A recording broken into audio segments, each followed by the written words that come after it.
Amir Temurning 4 ta ayollari bo'lgan. Uchinchisi bu Bibi xonim, eng suyuklisi. Bibi xonimning o'zlari mo'g'ul bo'lganlar. Chingizxon avlodidan Qozonxonning qizi. Lekin afsuski, Amir Temur va Bibi xonim oralarida farzand bo'lmagan. Shunga qaramay, u kishini Bibi xonim, ya'ni katta xonim deb atashgan. O'zlarining nomlari esa Saroy Mulk xonim bo'lgan. Bibi mana Amir Temur Hindistonni bosib olgandan keyin Samarqandga qaytganda eng katta masjidni qurishga buyruq bergan. Mana shu masjid. Va masjid 5 yil davomida qurilgan. 1399-yildan boshlab 1404-yilgacha. Amir Temurning o'zi mana shu qurilishida boshchilik qilgan 3 yil davomida. Lekin 1402-yilda Amir Temur Turkiyaga Anqara urushiga ketganiga Boyazidga qarshi. U Amir Temurning ayoli Bibi xonim mana. Oxiriga tezganlar. Ha, Amir Temur qaytgunigacha. Mana bu ikkinchi sababi nimaga bu yer Bibi xonim deyiladi. Mana bizda Bibi xonimga ikkita kichkina masjid bor. Bitta katta asosiy masjid. Va bitta darvoza, kirish qismi. Ko'rsalar bo'ladi, 4 ta burchakda mana. Ko'rasizlarmi? Ochiq galeriya bor hozir. Avval mana shu ayvon bo'lgan. Usti yopiqmi? Usti yopiq ayvon bo'lgan. Ichiga odamlar kirib namoz o'qigan. 4 ta ayvon bo'lgan, bunday aylanmasida. 4 ta ayvonning ichida, 3 ta masjidning ichida hamda hovlida umumiy 10 ming ta odam mana shu yerda bir paytda namoz o'qigan. Hozir esa bu yer masjid sifatida ishlatilmaydi, xuddi muzey. Muzey. Ha. Ko'ryapsizlarmi? Hozir hammasi aytaman, mana har bitta burchakda bittadan minora bor. Mana shu minoralar avval azon aytish uchun ishlatilgan, faqat mana shu 4 ta minoradan mana shunisi original saqlanib qolgan. Qolganlari qayta tiklangan. 1608-yilda bu yerda katta zilzila bo'lgandan keyin mana shu masjid sekin-sekin qulab tushgan. O'tgan asrgacha masjidning 40% qulab tushgan. Hozir ko'rib turganingizlarning hammasini tepa qismlari pastki qismlari esa o'sha 15-14-asrdan qolgan. Keyin ko'rsatib o'taman qayerga eski qilgan. Masjid hovlisining o'rtasida mana to'shliq yog'. Nomilloh bu Qur'oni Karim kitobi uchun yasaltirilgan. Amir Temur nabirasi Mirzo Ulug'bek bilamiz, ham olim, ham hukmdor bo'lgan. 1425-yilda mana shu toshni yasaltirilgan. Shu yerda Samarqandda. Kitob 7-asrda Hazrati Xalif Usmon 3 payg'ambarimiz Muhammad sallallohu alayhi vasallamning sahobalari 4 ta Qur'oni Karim kitobini yozdirganlar. Kitob sifatida. Katta bo'lgan. O'sha 4 tadan bittasini Amir Temur mana shu masjidga olib kelgan. Olib kelganlar emas, ha? Keyin bu kitob bilan tosh katta masjidning ichida bo'lgan. Keyin toshni mana o'rtaga olib chiqib, kitobni Toshkentga Xasti Imom masjidiga yuborilgan. Mana bu kitob hozir kopiyasi, originali emas. Biz borgan joydagi. Mana bu tosh esa bu original. Original. Burada olib yetgan toshda bu, ha? 2-yildan keyin bu masjid muzeyga aylangan. 1970-yildan keyin 1996-yilda mustaqilligimizdan 5 yil o'tib, bu yerda katta shu tiklanish ishlari olib borilgan. Mana bu kichkina masjid. Buni tepa qismini ko'ringlar, g'ishlari yangi. Ko'ryapsizlarmi? Qora g'ishlari bor, oq g'ishlar bor. Mana shu qoralari bular eskilar, saqlanib qolingan. Oq bu yangisi. İçine kiramiz.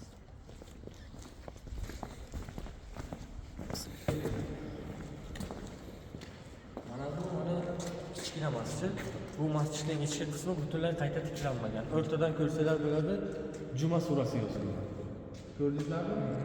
Oq harflar, arab harflari bor. Juma surasi yozilgan, lekin bular yangi. Faqat mana burchakda kichkina oqargan qismi bor. Kvadrat. Ko'rdingizlarmi? Mana shu eski. Pastki qismlari devorlari o'sha 15-14-asrdan. Faqat bular rangi naqshlari o'chib ketgan. Asrlar davomida bo'lgan. Ha, mana ana yerda naqshlar saqlanib qolgan. Kichkina ko'rsangiz bo'ladi, yozuvlar.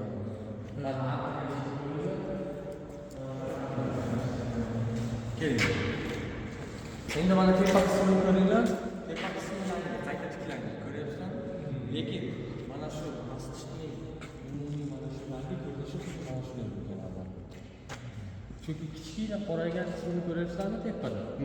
Ana shular eskilar. Shularga qarab qayta tiklashgan. Qolganlari yangi. Keyingi masjidda mana bu suratlar haqida gapirib beramiz.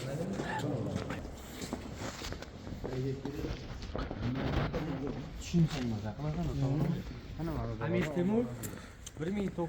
Amir Temur mana shu Hindistonni bosib olgandan keyin 95 ta fil olib kelgan Hindistondan Samarqandga shu yerga masjidni qurilishi uchun va 200 ta katta usta olib kelgan Eron, Ozarbayjon va Xorazmdan. Mana shu yerda ayvon bor deydigan, yopiq ayvon. Odamlar ichga kirib namoz o'qigan, mana yomg'ir paytida, quyoshdan qaragan. Mana bu ayvonning ustida 400 ta gumbaz bo'lgan. Umumiy. Mana gumbazi kichikroqda, Mana shu kichikroq. Ichida esa umumiy 480 ta ustun bo'lgan. Mana shu toshlar hammasi o'sha ustunlarni qoldirdi. Saqlanib qoldi. Mana shu tosh avval ustun bo'lgan mana shu. Ustunlar hammasi toshdan bo'lgan, ayvon ham, yog'ochdan emas. Mana shu 7 metr balandligi bo'lgan. 7 metr, har 3 metrda bo'lgan mana. Har 3 metrda, 7 metrdan ayvonni ushlab turgan. Keyin zilzila natijasida bular qulab tushgan 1608-yilda. Sekin-sekin qulab tushgan. Zilziladan keyin odamlar bu yerga kelmay qo'ygan, qo'rqqan shu namoz o'qigan kamchilik kelgan. Shundan keyin mana Samarqand hokimi Bahodir Yalanko'sh Registonda Tillakori masjidini qurdirgan. Zilziladan ancha yillar o'tdi. Yangi masjid qurdi. Bu yerga turistlarga turizm e'tibor berishgan. Shuning uchun xarobaga aylangan. Mana shu toshlarni Samarqand Zarafshon tog'idan fillar yordamida olib kelingan. Toshlar. Mana bu naqshlari, mana yozuvlari bor, ko'rsalar bo'ladi. Bular hammasi o'sha ustalar tomonidan qilingan, hammasi qo'l mehnat. O'yilgan hammasi. Mana shu. Mana bu esa original minora. Birda qolganmi original minora? Ha, minorani ko'ringlar, ikki xil rangi bor, oq va qora. Ko'ryapsizlarmi? Yarmi mana qora, keyin tepasi oq. Mana shu oq qismi bu yangi, mana qora qismi mana shu saqlanib qolingan. Ichida zina bor tepaga chiqish uchun. Mana shu minora azon aytish uchun ishlatilgan. O'sha paytda mikrofon bo'lmagan-ku. 4 ta minora bir paytda ishlatilgan. 4 ta muazzin chiqib bir paytda azon aytgan, 4 tomon. Mashalloh. Mana shu shahar aholisi hamma eshitib shu namozga kelishgan. Mana bu katta masjid. Katta masjid gumbazi bor ko'rsanglar. Gumbazning mana shu tomoni original, saqlanib qolgan. Keyingi tomoni qulab.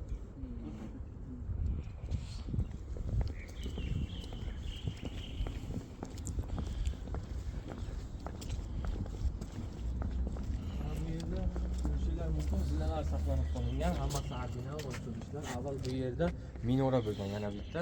Lekin minora tepagacha bo'lmagan. Minora mana shu ayvongacha bo'lgan. Ayvon bo'lgan dedik-ku bunda. Yo'q.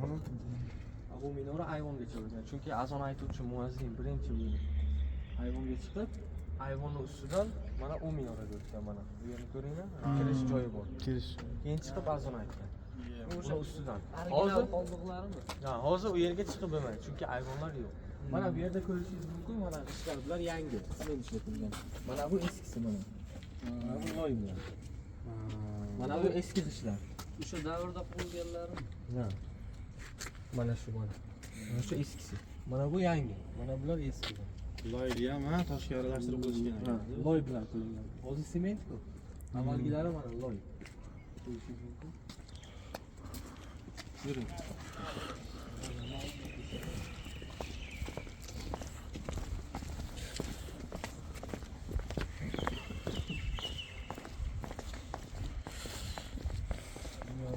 Maza qilyapmiz lekin bor.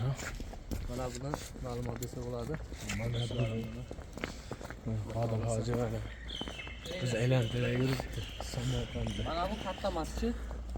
Mana shu katta masjidning balandligi shu qurilgan paytida 67 metr bo'lgan. Hozir esa 46 metr.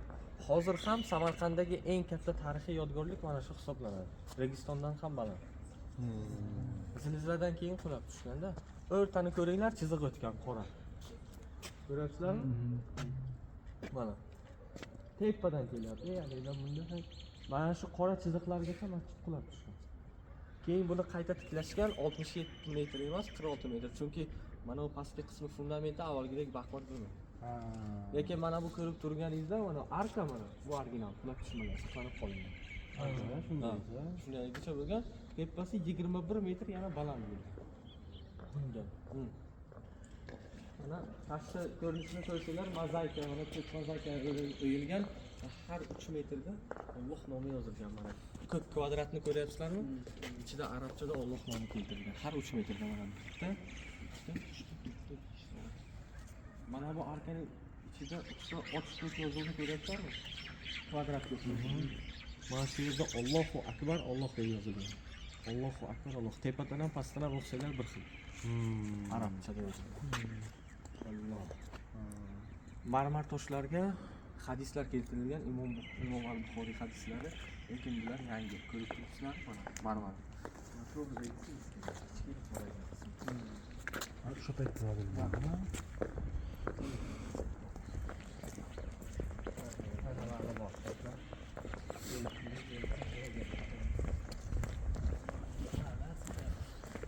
Mana bu katta masjid juda baland va mana aks sado chiqaradi.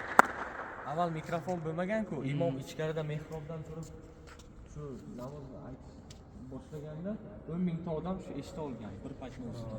10 mingta odam eshitdi. Chunki masjid juda baland va uch tomoni ochiq. Biror narsa desangiz agar ovoz tashqariga chiqadi. 3 ta masjid, bitta darvoza, 4 ta ayvon bilan tutashtirilgan dedim-ku. Ayvonning ustida 400 ta gumbaz bo'lgan. O'sha gumbaz imomning ovozini yana balandroq qilib hammaga eshitilgan. Mikrofon. Bir kishi shu yerdan hamma eshitadi bir paytda. Mana bu katta masjid, uning ichki qismi hozir yopiq, hozir kirib bo'lmaydi. Hamma narsa original saqlanib qolingan. Ko'rishingiz mumkin. Mana to'g'rida bu qibla. Qibla mana shu tomonda. Mana shu mehrob. To'g'rida. Devorlarni ko'ringlar. Mana bu naqshlari saqlanib qolingan. Sabzrang, ko'k naqshlari bor. Hamma masjidning ichki qismi faqat bo'yalgan. Tashqarisi toshlar, mozaik. Lekin afsuski hozir ichiga kirib bo'lmaydi, juda xavfli. 2006-yildan beri bu yo'q. Dars ketgan joylari bor, zilzila natijasida paydo bo'lgan. Xavfli. Bu yerda qayta tiklashga bo'ladi. urinishmaganmiz-a? Yo'q, bo'ladi. Bu UNESCO'ni ro'yxatida turibdi-ku bu yer. 8 oy oldin shu UNESCO rahbari keldi, endi mana rejalashtiryapti. Shu 1 yil, 2 yilda ochiladi. Qayta tiklashmaydi, ichini Rasm yo'lyapsiz sen. eski shu joylar. Tumon ham shu bizga ham. Mana bu yerda mozaikalar bor, ko'rsatgan mumkin, mana shu ham original. Mana shu qismi, mana shu qismi hamma narsa saqlangan. O'sha 11-asrdagi. Bu masjidning nomi avval Amir Temur jome masjidi bo'lgan, Bibixonim bo'lmagan. To'g'rida Bibixonimning maqbarasi bor. Shu yerda Bibixonim ko'milgan. Maqbaraning oldida Bibixonimning avval madrasasi bo'lgan. Hozir u madrasa yo'q. Tushib ketgan. Bibixonim o'zlari dars berganlar. Ana shu madrasaga o'zining farzandlari bo'lmasa ham Amir Temur farzandlariga, nabiralariga va boshqalarga dars bergan. Shu Bibixonni vafotidan keyin mahalliy aholi bu yerni sekin-sekin Bibixon deb atab ketgan. Adashtirib. O'zi avvalda Amir Temur O'zi jome avvalda masjidi bo'lgan. bu juda ko'p odam keladi, nomini eshitadi-yu, ayollar masjidi edi, bu xato. Eng katta erkaklar masjidi bo'lgan. Amir Temur xalqqa atab qo'yilgan. Bibixonimga atab emas. Bundan oldin aytgan, mana shu darvoza peshvoq baland bo'lsin degan. Chunki bu masjid madrasadan baland bo'lsin degan. Qaytib kelganda mana shu usta buni kichkina qilgan. Shuning uchun ustani jazoladi.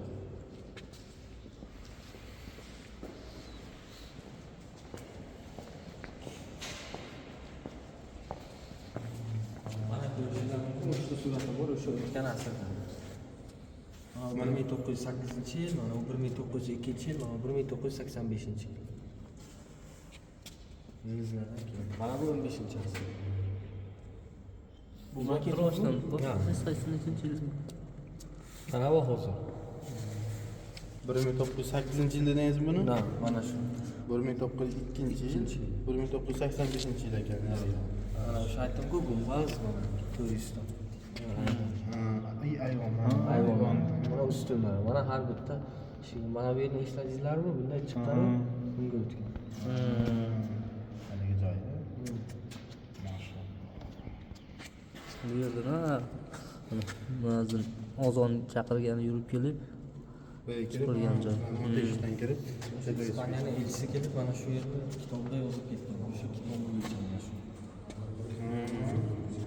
Usmoniylar imperiyasi baquvvat bo'lgan-ku. Amir Temur zabt etgandan keyin Ispaniya qiroli shu elchini yuborgan rahmat aytish uchun. Kelib mana shu 3 yil yashab shu yerda yozib ketgan. O'shaning kitobi bo'yicha. Samarqand haqida yozgan. Mana shu masjid haqida yozgan. Nimalarda deb yozadi? Mana shularda qanday ko'rinishda bino. Mana shu kitobi Turistda keng baza bor, ha? hammasini yozgan kitob. Ustuni nechta bo'lgan? 480 ta. 480 ta ustun. Hozirgi toshdan. Toshdan. 5 yilda bitgan. Ha? 5 yilda bitgan. 5 yilda bitgan. Mana ko'rsangiz bo'ladi. Avval baland bo'lgan. Hozir ikkita xona bor-ku. Avval mana 3 ta bo'lgan. Darvozada. Hozir mana shu qismi yo'q. Darvoza avval 75 metr bo'lgan. 75 metr. Hozir esa darvoza 40 metr. Katta masjid 67 metr bo'lgan, hozir 46 metr. Hozir ham Samarqanddagi eng kattasi mana shu. Ikkita mana bu minora yo'q hozir. Ha, minora. Mana shu dushmanni ko'rish uchun ham ishlatilgan, tepaga chiqib. Mana shu yerda turib dushmanni kuzatgan. Minoraning ichi ham zina bo'lgan. Mana bu hozir biz mana shu masjidning ichida turibmiz. Mana bu original minora, ya. Shuning uchun bu mahallani, mana bu ko'chani nomi orqa. Yakka minor deyiladi. Yakka minor ko'chasi? Ha, Yakka minor ko'chasi. Chunki faqat mana shu saqlanib qolingan. Mana bu darvozaning oldida 1902-yil o'sha eng eski bozor, Siyob bozori. Hozirgi Mana shu yerga ko'chgan. Zilziladan keyin bu yerga odam kelmay qo'ygan-ku, sekin-sekin mana shu yerlar bozor bo'lgan. Keyin o'zi yoniga o'tgan mana o'sha bozor.